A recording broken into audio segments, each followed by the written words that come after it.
guys, MelissaLeigh-Ann here, and I wanted to do a short video on helping you guys create your next kids book or your first one. So stick around so I can give you guys these awesome tips. As you guys know, that if you've been here before, I'm the author of ADHD, the help we so desperately needed, and this cute little guy here. I'm also the author of Alex's Alphabet Frenzy and ALIAS, my debut novel, coming out in January on the 19th, 2022. So make sure that you click that link below and go check it out. But today we're going to talk about children's books and what I learned making my first two children's books. My first one was a lot harder than my second one, obviously, because I learned a whole lot with my first one. So I just want to bring you guys these few tips that I learned to help you guys out. So let's see, I'm going to be looking at my notes a little bit with this because I cannot remember all this. Okay, so the first thing that I learned was to make sure, oh my God, I wish I had known this. Make sure that you add the text in your book to your picture. And I'm gonna show you an example. On my book, this is my very first one, I did the picture in the middle and I did the text down here.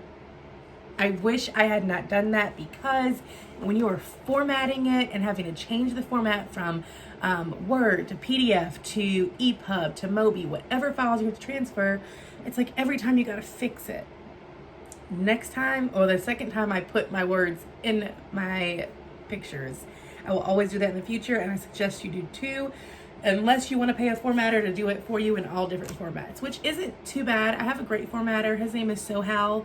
He works on Fiverr. I hope I'm saying that right. But he works on there. He's really, really great. And I was very, very, very hesitant to use Fiverr because, well, you guys probably know why. If you don't know why, you can go look and see. I don't want to say too much on here, but I was just very hesitant because I didn't know the platform and it was new to me. And I was very, very afraid of people stealing my work. But as you learn, when you move into your entrepreneurship, that your idea is your idea. And you can copyright it. You can find out all the information on how to copyright. Just look it up on Google. But definitely, definitely put the pictures and the words together. Definitely. And then my next one is, if you don't know how to format, like I said, hire a formatter. Also, hire an illustrator. I did and you can use your own ideas. I did my first book. I drew out all the pictures. It took me like a month to draw out all the pictures for the book, and because I'm not an illustrator, I'm not even an artist. I'm terrible at that. But I put out my idea, what I had in my head, out there on the paper, and then I was able to give it to her, and she was able to turn it into this awesome artwork. It's amazing. She did so great. And out of her artwork here, I was able to get this guy. So I definitely get an illustrator. Definitely. And then with the cover, make sure that you do, and I didn't know the rule with this one when I did this one. Again, it's my first one, but I think it came out okay for what I wanted. It's an 80-20 rule. So when you do your cover, you want it to be either 80% light and 20% dark, or 20% dark and 80% light. And this will help you sell. And whoever said that the cover, don't judge a book by the cover, was lying. People definitely judge your book by its cover, and they will or they won't buy it based on your cover. So then with that being said, I want to say hire a cover designer. My illustrator did my cover, and she didn't do a terrible, she did an amazing job. Her name is Starr Bigelow. I will link her information below. She's great.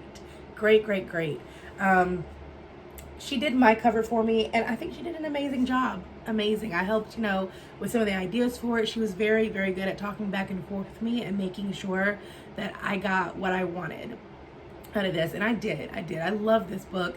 I believe that it's helping so many people out, especially children living with ADHD or any kind of mental wellness or mental illness, and helping them get into living in that mental wellness. It's hard. That's a whole mouthful. Anyways, so my next one is to branch off your book. I'm all about promoting bossypreneurs and authorpreneurs.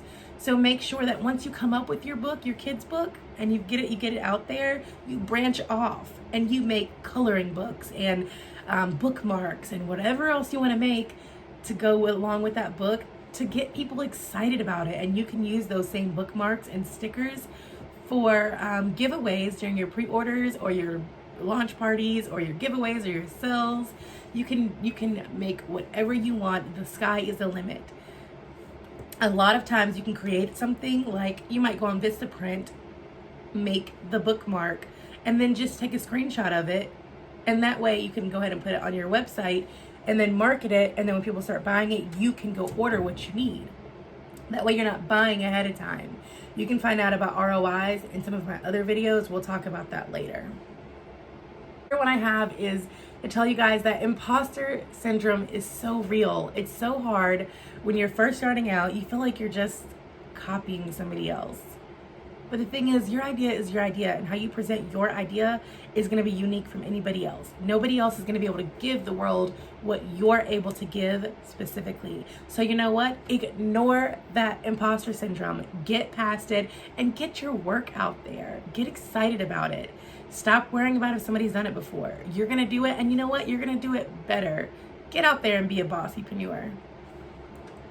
My very, very last tip is to make sure that you have friends in your circle who are like you or who are like-minded. Go join writing groups on Facebook or Instagram. Go to Bookstagram, TikTok authors.